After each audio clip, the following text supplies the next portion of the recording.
Casinos aren't designed for fun. They're designed to make sure you never want to leave and that every second you stay, you spend.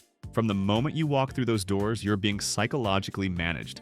Manipulated, actually. And the scary part? It's completely legal. Let's start with number 12. Number 12. A TM placement. Here's something nobody tells you before your first casino trip. The ATMs are never near the exit. That sounds like a small thing. It's not. Think about it. When you lose your money at a table, what's the most emotionally rational thing you could do? Walk away, cut your losses, go home. But casinos don't want that window of rational thought to survive. So the ATM is placed deep inside the casino floor, past the slot machines, past the poker tables, past the roulette wheels. By the time you reach it, you've already walked through a gauntlet of temptation. You've heard the sounds, seen the lights, watched someone win at the table you just left. And now you're already reconsidering. The physical journey to the ATM is designed to rebuild your desire to play. Casinos know that the moment between losing and withdrawing more money is the most dangerous moment for their profit margins. The longer they keep you walking, watching, being stimulated, the more likely you are to sit back down. Some casinos go further by deliberately limiting ATM numbers. Longer lines mean more time in the environment, and more time means more impulse decisions. The machines also charge fees up to $15 per withdrawal, money that goes straight to the house. You're literally paying the casino to give you money to give back to the casino. That wasn't luck. It was design. Number 11. Slot machines. Near entrances, you've just arrived. You're excited. You haven't lost anything yet. And the first thing you see, the very first gambling experience placed directly in your sightline, is rows of slot machines. This is not an accident. Casinos used to place their loosest, highest-paying slots near the entrance. The logic was genius and brutal. They wanted people walking past to see winners. Nothing recruits a gambler like watching someone else win. But here's where it gets disturbing. Modern casinos have largely stopped using loose slots at entrances because they found something more powerful. Entrance machines are now optimized for atmosphere, not payout. By the time your brain has processed the lights, the sounds, and the energy of that entrance area, you're already emotionally primed. You're no longer a rational person deciding whether to gamble. You're a stimulated person looking for where to start. Neuroscience backs this up. The brain processes environmental cues before conscious thought catches up. By the time you've made the decision to sit down, that decision was already being made for you. By the sounds, the temperature, and the machines placed exactly where you'd see them first. Industry insiders call this the threshold moment. The 5 seconds after you enter are the most important 5 seconds of your entire visit. Casinos spend millions engineering exactly what happens in those 5 seconds. And what happens once you're inside is even more unsettling. Number 10. Endless sounds and flashing lights. Close your eyes and picture a casino floor. What do you hear? Bells? Chimes? The electronic fanfare of a small win. The hypnotic rhythm of spinning reels. Someone shouting across the room. Chips clinking? Music that never quite resolves into a song you can name. That soundscape is a weapon. Each individual sound is engineered to trigger a neurological response. The winning sounds, those celebratory jingles that fire off even when someone wins less than they bet, activate the brain's dopamine reward pathway. You hear a win. Your brain reacts to the win, even though it wasn't your win.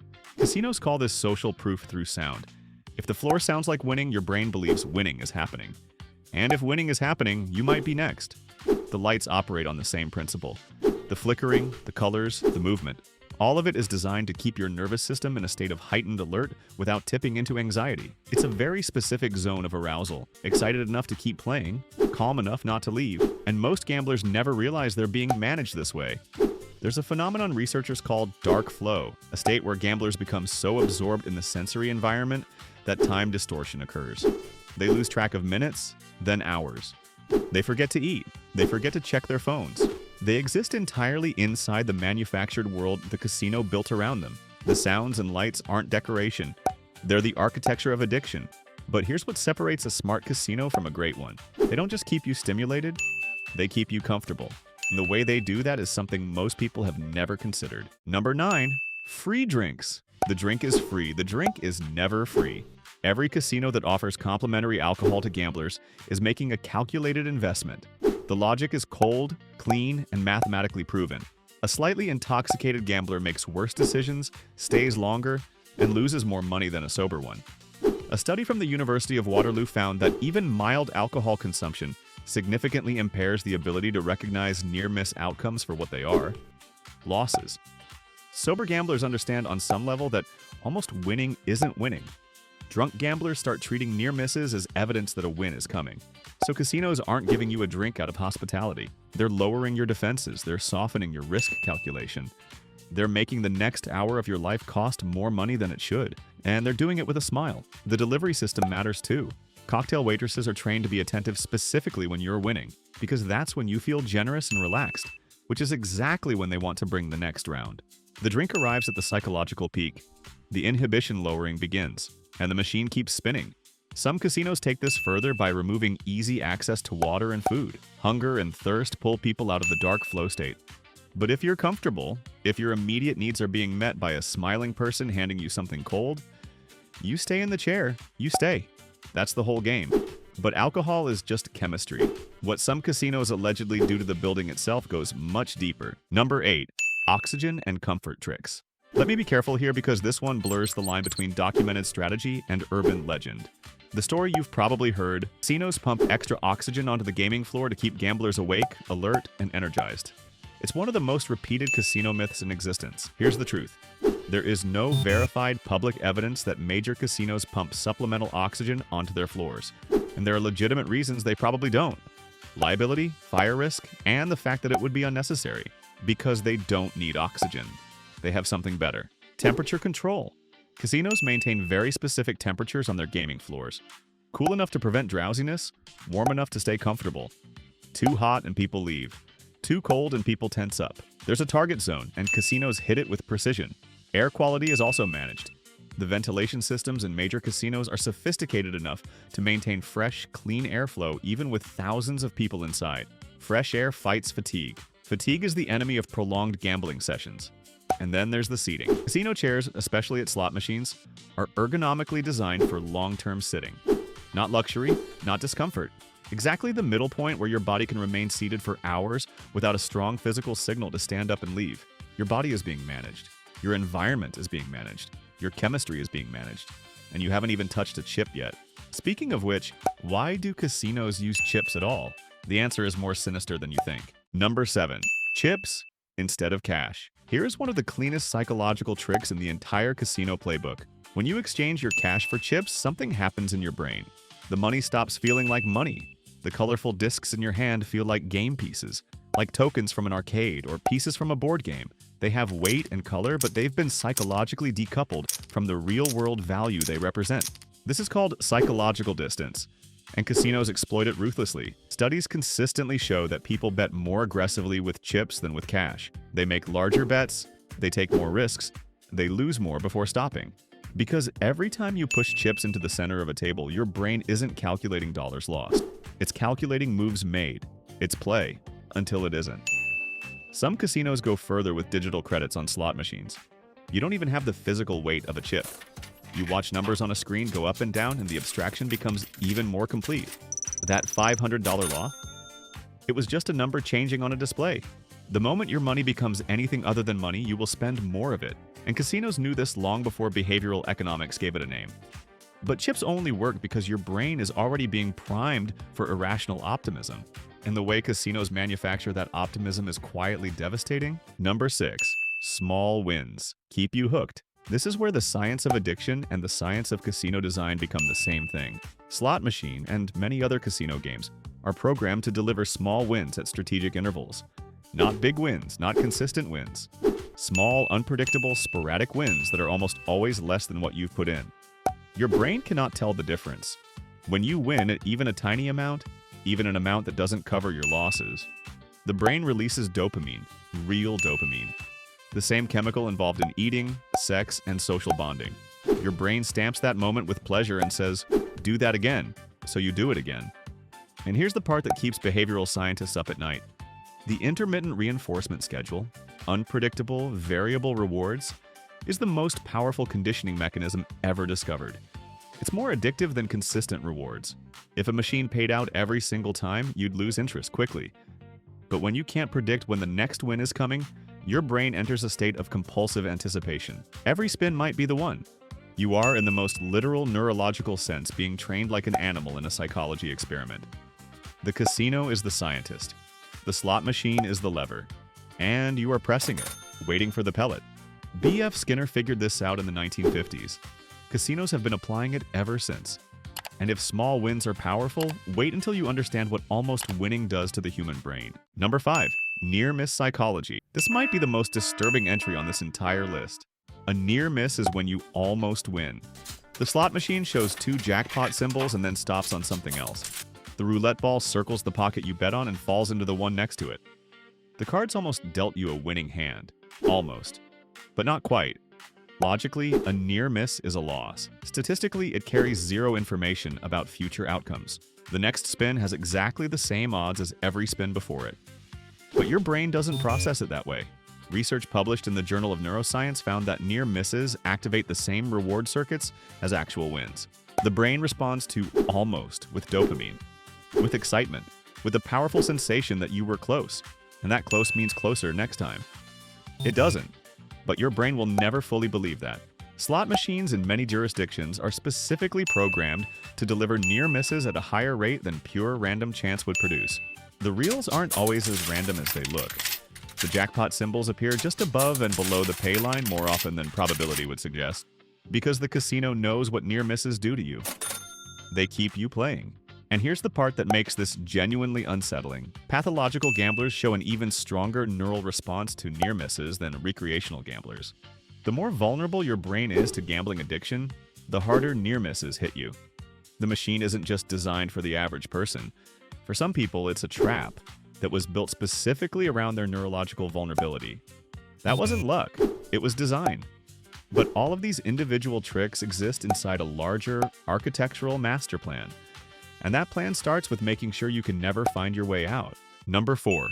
Labyrinth layouts. There are no straight lines in a casino. Walk into any major casino in Las Vegas, Macau, or Monte Carlo, and try to walk in a straight line from the entrance to the exit.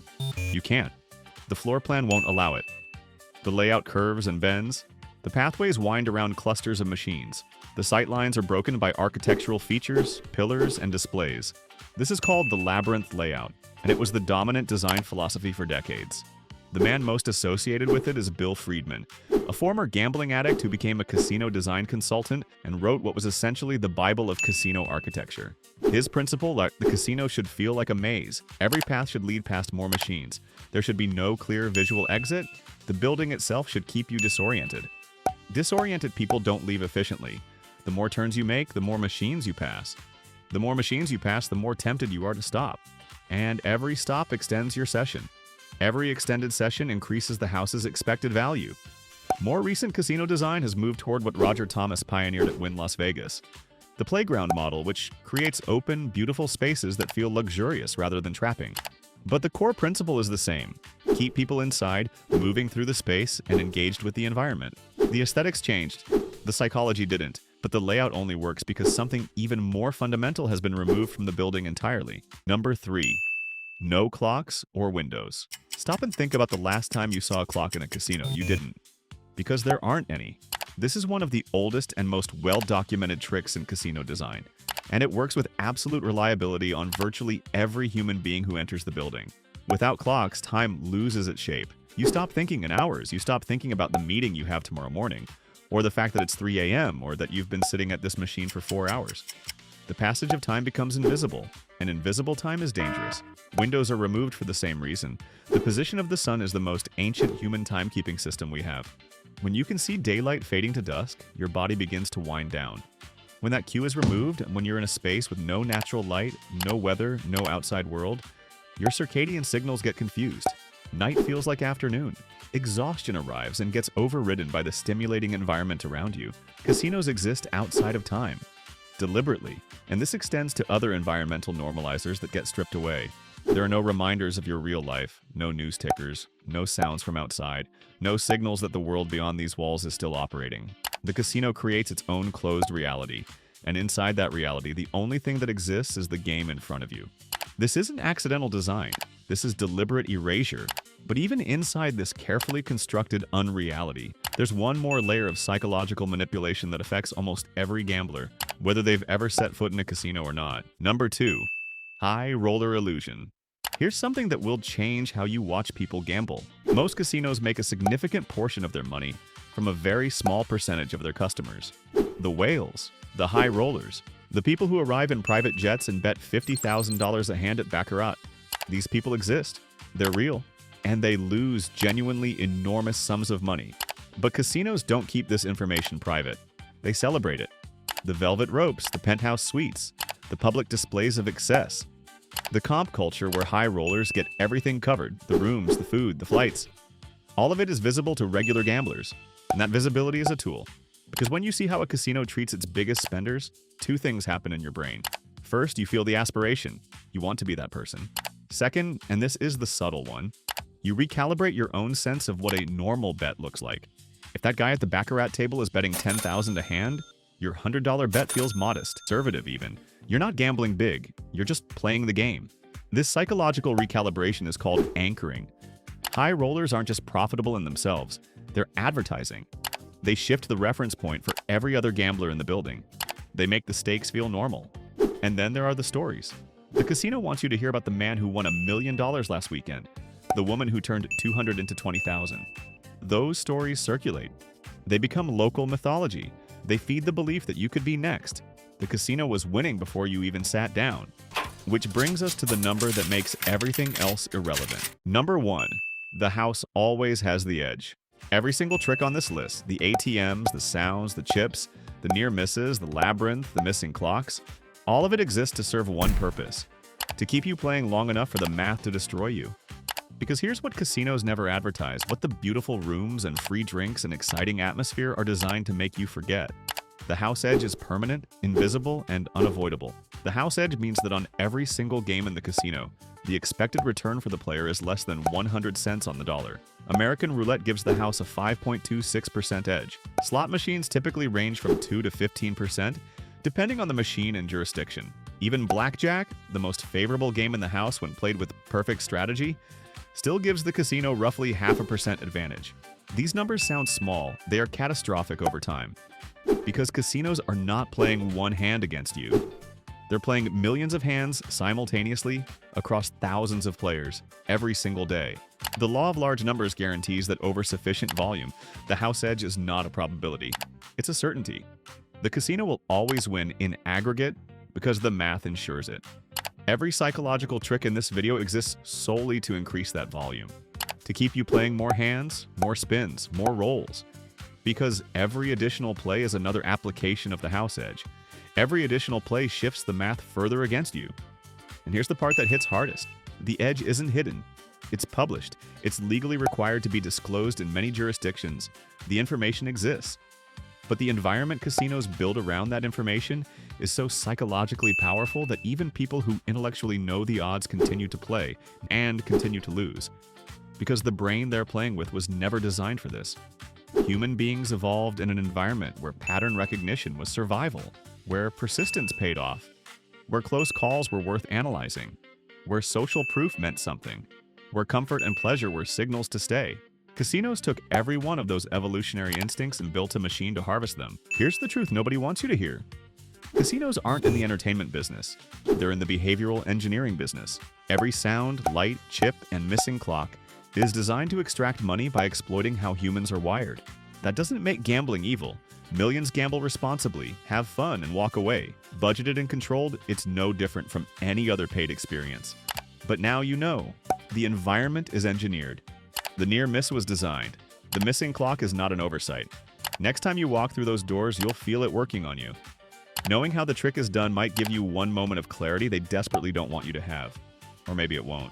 That might be the most unsettling thought of all.